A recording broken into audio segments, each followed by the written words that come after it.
जय गुरुदेव. सहज जीवन भाग क्रमांक 10. आजचं असणारं विचारधन हे माझ्या आईवडिलांच्या चरणी, त्याचप्रमाणे माझे दोन्ही सद्गुरू परमपूजनीय नारायण काका ढेकणे महाराज व परमपूजनीय ब्रह्मश्री श्री दत्ताचार्य कवीश्वर महाराज यांच्या चरणी अर्पण करून या विषयाला मी सुरुवात करत आहे. मानवी जीवनाला अत्यंत उपयोगी असणारे ते म्हणजे गीता तत्त्वज्ञान. या गीता तत्त्वज्ञानाचा अभ्यास करून भगवंताचा स्वभाव कोणत्या प्रकारचा आहे, भक्ताने कोणत्या प्रकारे वागला असताना भगवंताला तो प्राप्त होऊ शकतो, याबद्दलचा विषय आपण या ठिकाणी घेतलेला आहे. आजचा असणाऱ्या या भागामध्ये गीतेमधील भक्तियोग म्हणून जो काही सांगितलेला आहे 12वा अध्याय, त्याच्यामधील 13वा व 14वा हा श्लोक आपण आज पाहणार आहोत आणि त्याच्याबरोबरीला त्याचा मथितार्थ आणि त्याचा सारांश कोणत्या स्वरूपाने झालेला आहे याच्याही बद्दल आपण आता हा विषय पाहणार आहोत. तर भगवद्गीता अध्याय क्रमांक 12 श्लोक क्रमांक 13 व 14. अद्वैष्टा सर्वभूतानां मैत्रः करुण एव च निर्ममो निरहंकारः समदुःखः सुखक्षमी संतुष्ट सततं योगी यतात्मा दृढनिश्चयः मय्यर्पतोर्मनोर्बुद्धी यो मद्भक्त समे प्रियः.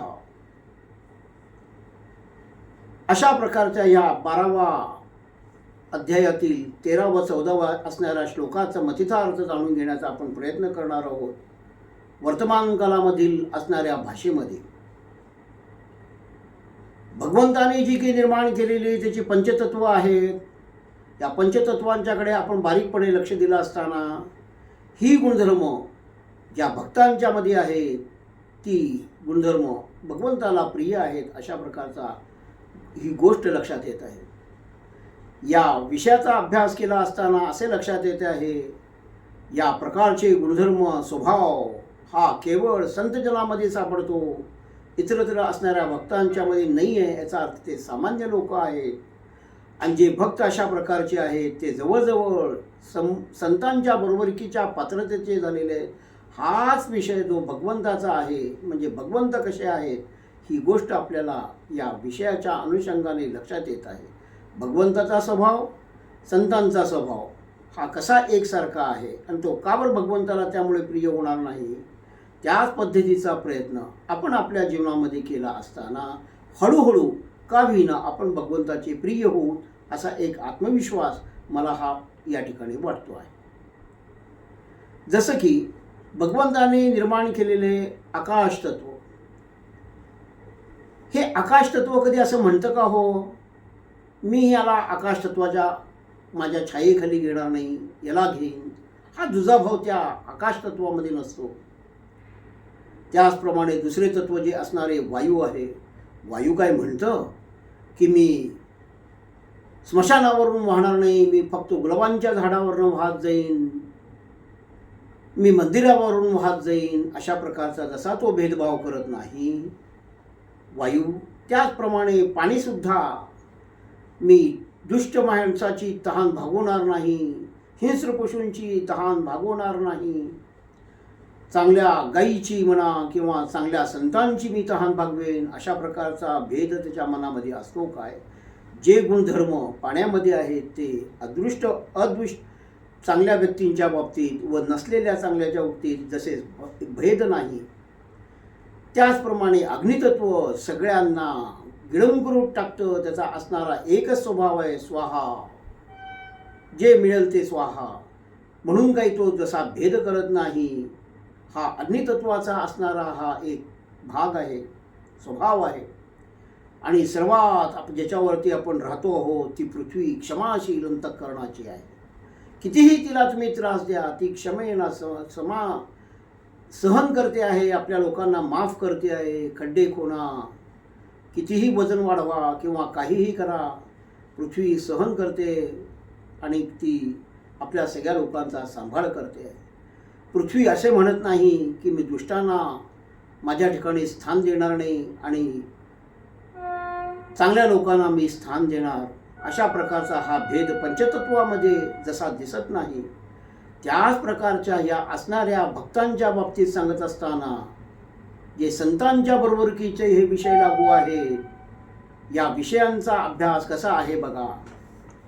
काय म्हणतायत, हा भक्त कसा असतो, तो कोणत्याही प्राण्याचा द्वेष करत नाही, त्याचा अंतःकरणात केवळ प्रेम भरून राहिलेला असतं, तो द्वेष करणारा असत नाही.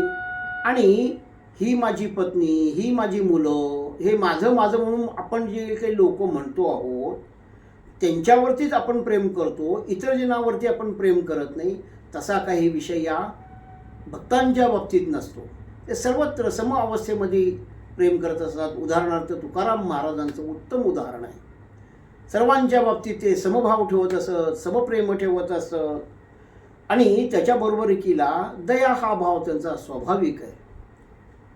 कोणाच्याही बाबतीत दया करणे हेच त्यांच्या मनामध्ये असतं. दुसरा अपराध करण्याची भावना ही येतच नाही. केवळ दयाशील अंतःकरणाचे असतात. त्यांची वृत्ती कशी असते, सुखदुःखे समे कृत्वा लाभालाभो जया जयो, हे जे काही सांगितलेलं आहे याप्रमाणे सुख मिळालं तरी तेवढंच आहे, दुःख मिळालं तरीही तेवढंच आहे. त्यांच्या चित्ताच्या मध्ये कोणत्याही प्रकारचा फरक पडत नाही आहे. असे असणारे जे काही मंडळी आहे, सुखदुःखामध्ये सम राहणारी आणि सदैव संतुष्ट राहणारी, मिळाले तरी तेवढेच, नाही मिळाले तरी न तेवढेच, ज्याच्या चित्तामध्ये कुठल्याही प्रकारचा क्लेश निर्माण होत नाही, अशा प्रकारचा जो भक्त असतो तो भक्त भगवंताला प्रिय असतो. या बरोबरकीला सगळ्या जीवनामध्ये महत्त्वाचं जर काही असेल तर इंद्रियांच्या वरती ताबा, इंद्रिय निग्रह. ज्या भक्तांचा इंद्रियाच्या वरती निग्रह केलेला आहे, ज्याची बुद्धी शुद्ध झालेली आहे, अशा शुद्ध बुद्धीमध्ये भगवंताचा वास करत असतो. आणि असा असणारा जो भक्त असतो, स्वतःची बुद्धी आणि मन जो परमात्म्याला अर्पण करतो, अशा प्रकारचा असणारा भक्त हा भगवंतांना प्रिय असतो, असं गीतेच्या मध्ये या 12वा अध्यायात सांगितलेलं आहे. आपण तेवढेपर्यंत जाऊन पोचलो नाही तरी सुद्धा या प्रकारचा प्रयत्न आपण करत राहिला असता आपल्या जीवनामध्ये काही ना काही फरक पडेल. आपणही भगवंताला आवडू लागू याबद्दल शंका नाही. अशा प्रकारचा गीता तत्वज्ञानाचा भाग आपण या ठिकाणी लक्षात घेतलेला आहे. आणि आजच्या कथेच्या माध्यमातून जो विषय आपण निवडलेला आहे तो म्हणजे सत्य. सत्याच्या बद्दलचा असणारा जो विचार आपण या ठिकाणी पाहणार आहोत. सत्य म्हणजे प्रकाश, सत्य म्हणजे अज्ञान जे आहे ते दूर सारणारं, सत्य म्हणजे परमात्म्याचं स्वरूप. या प्रकारे आत्मदान प्रदान करणारे जे काही सत्य नावाचे तत्व आहे, त्या सत्याची कास धरली असताना मानवाच्या जीवनाचं बुद्धीमध्ये शुद्ध होऊन त्याला आत्मज्ञान प्राप्त होतं. अशा सत्याची कास धरली असताना माणसाच्या जीवनाचं कल्याण झाल्याशिवाय राहत नाही. जे परमपिता परमात्म्याचे जे तत्व आहेत किंवा गुणधर्म आहेत, ते गुणधर्म आपल्यामध्ये, त्या गुणधर्माला आपण हळूहळू आपलेसे करू शकतो. या प्रकारचा असा एक विषय या ठिकाणी लक्षात येत आहे. या सत्याच्या अनुषंगाने आपण एक छोटीशी छानपैकी कथा पाहणार आहोत. महाभारतामधील एक प्रसंग आहे. सत्यदेव नावाचा एक राजा राज्य करत होता. राजवाडा आहे, सगळं काही ते सुमंगल चाललेलं आहे, सत्यवचनी होता, कधीही असत्याशी कास धरलेली नाही आहे. अशा सत्य असणाऱ्या सत्यदेवाच्या बंगल्यामधून, महालामधून पहाटेच्या वेळेस एक स्त्री बाहेर जाताना राजाने पाहिलेलं आहे. राजा तिच्याकडे जातो आणि तिला विचारतो, हे स्त्रिये, आपण कोण आहात? त्यावेळेस स्त्री म्हणते, मी लक्ष्मी आहे. सत्यदेव काही बोलत नाही. ठीक आहे म्हणून तिला ते जाऊ देतात. काही वेळानंतर त्या ठिकाणाहून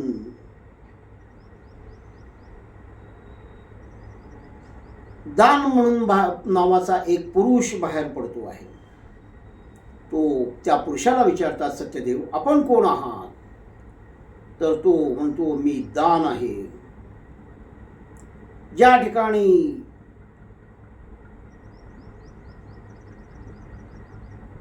लक्ष्मी नाही त्या ठिकाणी दान राहून तर काय तुम्ही करू शकणार नाही, त्यामुळे मी या ठिकाणून जात आहे. अशा प्रकारे त्या ठिकाणून दानही निघून गेलेलं आहे. त्याच्या पुढचं असणारं तत्व म्हणून जे काही सांगितलेलं आहे, त्या ठिकाणाहून तो समाधान बाहेर पडलेलं आहे. समाधान बाहेर पडल्यानंतर त्या ठिकाणी विचारतायत, तुम्ही का बरं गेला जाता आहात? त्या ठिकाणी सांगतो, हे दोघं गेले, तुमचं समाधान नाही होईल, त्यामुळं मीही इथून जात आहे. पुढे चौथा जाणारा पुरुष तो म्हणजे यश. यशही त्या राजवाड्याच्या बाहेर पडतो आहे. राजा त्याला अडवतोय, तुम्ही का बरं चाललात? त्याने म्हणते, या 3 गोष्टी ज्या ठिकाणी नाही आहेत त्यामुळे तुम्हाला यशही प्राप्त होणार नाही, त्यामुळे मीही यांच्याबरोबर जात आहे. काही वेळानंतर त्या ठिकाणाहून एक सुंदरसा असणारा पुरुष बाहेर पडलेला आहे आणि परमेश्वर सुंदर पुरुषाकडे जाऊन सत्यदेव विचारत आहे, आपण कोण आहात? त्यावेळेस तो सत्य म्हणतोय, मी सत्य आहे. सत्यदेव म्हणतात, मी तरी आजपासून तुम्हाला कधीही सोडलेलं नाही आहे. मी सत्यवादी आहे, सत्याच्या पद्धतीने जगलेलो आहे. माझ्या जीवनामध्ये मी कधी असत्याला थारा दिलेला नाही आहे. तुम्हाला मी माझ्या घरामधून राजवाड्यामधून मी बाहेर जाऊ देणार नाही आहे. तुम्हाला इथं राहावंच लागणार आहे, कारण मी सत्याचीच कास धरलेली आहे. हे सत्य याला देखील पटतं आणि तो सत्य राजमहालामध्ये जातोय. राजमहालामध्ये गेलेलं बघितल्यानंतर त्याच्या पाठीमागं बाहेर पडलेले हे जे काही लक्ष्मी, दान, समाधान, यश हे पुन्हा त्या राजवाड्यामध्ये प्रविष्ट झालेले आहे. अशा या सत्याची कास आपण धरली असताना असत्याच्या प्रसंगाने काही वेळास आपणाला मोह पडू शकतो. खोट्या गोष्टी क्षणभर प्राप्त होऊ शकतात, पण त्या कायमस्वरूपी त्रास देणाऱ्या असतात. त्याच्यापासून कर्माची बंधनता उत्पन्न होत असते आणि त्यामुळे आपल्याला त्याचे परिणाम भोगावे लागतात. म्हणून ह्या गोष्टींच्यापासून परावृत्त होण्यासाठी जो धर्माचे 4 पाय म्हणून सांगितलेले आहेत, त्यातील असणारा सर्वप्रथम सत्य म्हणजे धर्माचं, सत्याचं प्रतिपादन, सत्याला आपण धरलं असताना आपलं जीवन सहज आणि सुखी होण्याशिवाय राहणार नाही, असा या विषयाचा अनुषंगाने ही गोष्ट लक्षात येत आहे. आजचा हा असणारा भाग सहज जीवनाचा मी माझे सद्गुरू, दोन्ही सद्गुरूंच्या चरणी अर्पण करून आजच्या या असणाऱ्या विषयाला विराम देतो आहे. आपणास ही कथा आवडत असेल अशा प्रकारचा मी विषय समजून घेतो. दुसऱ्यांनाही सांगा आणि आपणही पहा. धन्यवाद.